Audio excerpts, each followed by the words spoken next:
Lord Johnson, thank you for meeting us and welcome to Kuwait. It's our pleasure to meet you. It's wonderful to be here. Thank you so much for giving me some time today. Thank you. First of all, can you tell us a little about your program here in Kuwait and your visit? Certainly. Well, I'm here for a number of reasons, one of which is just to emphasize and continue to strengthen the incredible relationship we have with Kuwait.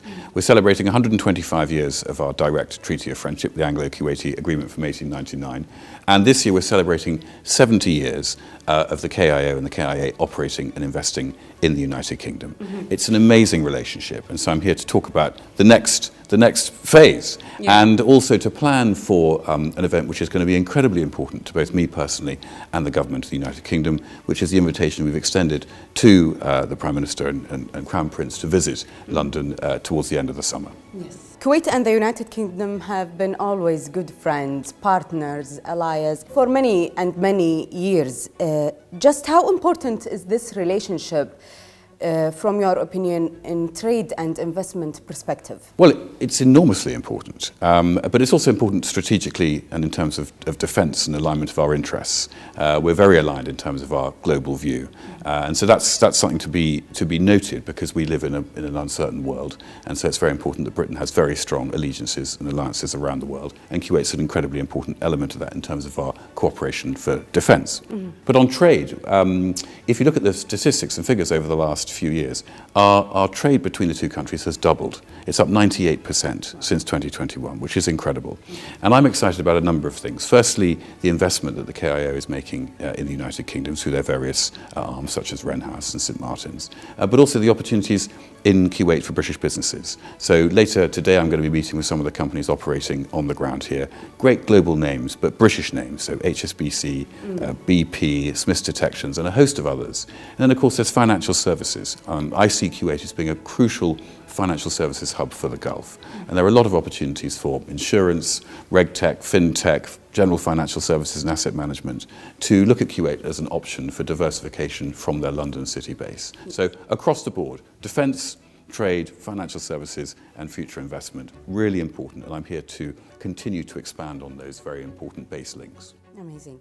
What is your vision for further stronger relations between the United Kingdom and Kuwait, of course, throughout the rest of 2023 and beyond, of course, especially when it comes to trade and investment? Yes. Well, we've had an amazing year so far. I think in February we had our joint dialogue. I think then in March we have a strategic committee that's very relevant in terms of planning how our relationship unfolds, and that's chaired by your foreign minister, who I'll be meeting later today, and our foreign minister. We had the coronation of our king, and we were very honoured by the Crown Prince's presence there. The relationship between the royal families is very strong. We have my visit now, which is going to focus on the celebrations for the Crown Prince's visit in August to celebrate the next phase of investment from Kuwait into the United Kingdom. And I think it's important to dwell a bit on that, because I think historic investment has been quite straightforward. It might have been in property or infrastructure. But now I see this as an industrial partnership between Kuwait and the United Kingdom. So not just buying a property and generating a yield, but actually looking at opportunities where investments can be made in British companies with the incredible know-how we have in life sciences, science and technology, the clean energy revolution, and also bring those companies here so you have strong knowledge transfer and build the human capital of Kuwait up to see through to the next period of the challenges of AI and changing sustainable fuel sources, and also bring incredible amount of investment and jobs to the UK. So the future is of a strong industrial partnership, and I'm very excited about that, and it's mutually beneficial to both countries, and very important we set a really strong trend for the next decade. And what about the UK GCC free trade agreement? Yes. Can you tell us about it more? Well, I think we're entering the fourth round this week. Or next week.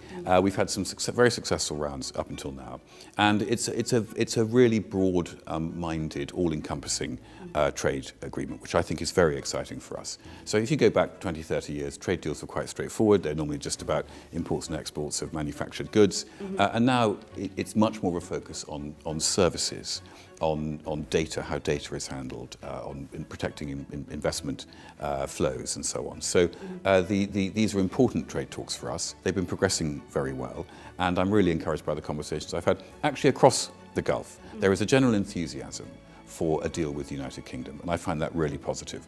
I would say Benjamin Franklin said no one ever got poor through free trade, and the UK at the moment is slightly bucking the trend. I feel that some parts of the world are becoming more protectionist and are putting barriers up, whereas for most of our life we've seen globalization, which has had enormous positive benefits. So what the UK and the GCC are doing is going against that trend. We're liberalizing our trade, we're lowering tariffs, and we're going to create greater wealth and security for our populations as a result. So there's a moral and a financial imperative behind the work that we're doing. The state of Kuwait and the United Kingdom have been in a relationship, a good relationship in investment for more than 70 years. Yes, amazing. Then that's really, really amazing. How do you assess the impact of this relationship on the economic development of both countries, and what are the most prominent ways to develop it for the common interest? Well, that's a very good question. I mean, fundamentally, Kuwaiti investment into the UK has been a cornerstone driver of our economic growth for the last 70 years. It's an amazing story. I think Kuwait's to be congratulated for pioneering the concept of the Sovereign Wealth Fund. The KIO was the first global sovereign wealth fund. It has the longest track record, and it has an exemplary status in terms of how it's managed its affairs and how it's generated strong positive returns for Kuwait. So we can all learn from that fundamentally. But the actual economic impact of your investments in the UK are huge. I think the KIO and its subsidiary units is possibly the biggest international investor in the United Kingdom. And that's very important for us. So that capital has enabled us to grow our economy. The next phase, as I touched on a bit earlier, is to look at how we can have an industrial partnership where it's not simply direct investment, but it's collaboration, it's building science and technology opportunities both in the UK and in Kuwait. Because if we're going to solve the problems of the future, our brains are our best defense. And so investing in life sciences, science and technology, other types of technology, particularly related to the necessary revolution we have to have in how we fuel our energy supplies. That's what's so exciting for me. And the conversations I've had so far, I had the privilege this morning of meeting the managing director of the KIO, Ganman Al-Ganman, and he and I were just talking very broadly about the opportunities that present both countries in terms of the investment into the UK, but also, as I say, the industrial partnership back into Kuwait. And for me, that's the future and what I'm most focusing on in this trip. As you know, London has been always the favorite city for I'm Kuwaitis. glad. Keep it that way. Good. Tourism, investment, study, everything. In your opinion, what are the factors that make the British capital the best as a global financial centre? Well, thank you for letting me talk about our positives. I'm so glad to be able to do so. I'm excited to be on this trip to Kuwait today, but I find that some of the people I'm hoping to meet are actually go to London or are in London at the moment, so I can see them when I go back. And we're very proud also of being able to ensure that from February of next year, there's this visa waiver scheme which will allow for seamless travel for Kuwaiti citizens into the UK. And what I love is not just you and your family and friends who come to London, who I see and become good friends with over in the UK, but also the students who come over. That sort of lifelong bond is very powerful. So the soft power of the UK education system is enormous, and the number of people I've met just today have been at King's University, they've been at Oxford or Cambridge or other universities, and then they take that sort of injection of British culture back with them to whichever country they come from. Kuwait's a particularly good focus for that. But London offers something that much of the world doesn't have. And most importantly of all, it's really financial markets. So the deep liquid financial markets and the ecosystem around that. So it's not just investment managers and bankers, it's lawyers, it's accountants, it's fund structurers that sit around that. And I think people still look to the city, as it were in inverted commas, as a huge source of global capital. And that's a very important point in terms of the development of Kuwait. But I also think that people aren't just looking at London. So we are well used to travelling to London and enjoying the incredible cultural benefits that incredible city has to offer. But the rest of the UK is also flourishing. And the government I'm part of has worked very hard over the last 10 years to ensure that other cities like Newcastle, Manchester, Birmingham, and also in Northern Ireland, cities like Belfast are flourishing too. So we're seeing very high rates of growth outside of London. And when I talk to my Kuwaiti friends about investment, I say, don't just look at London, it's a fabulous place to invest for sure, but actually look at some of the cities outside.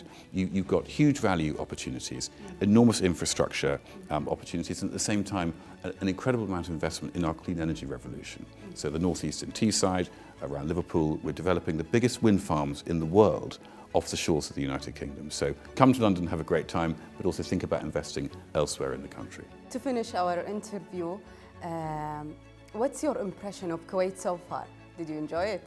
Well, I've just got here today. Yeah. I've got a fabulous few days ahead of me. I love the hospitality. Everyone's so friendly. It's a huge privilege to come and spend time with some of the senior leaders of your government, for them to give me this courtesy. It's very much personally appreciated, and it's reflected in the high esteem in which we hold the government of Kuwait. But I'm also looking to look forward to the opportunity to look around the city a bit. And finally, I'll say, you know, just landing in the airport, travelling around this great city this morning, you see a population that is really determined to build a great nation state.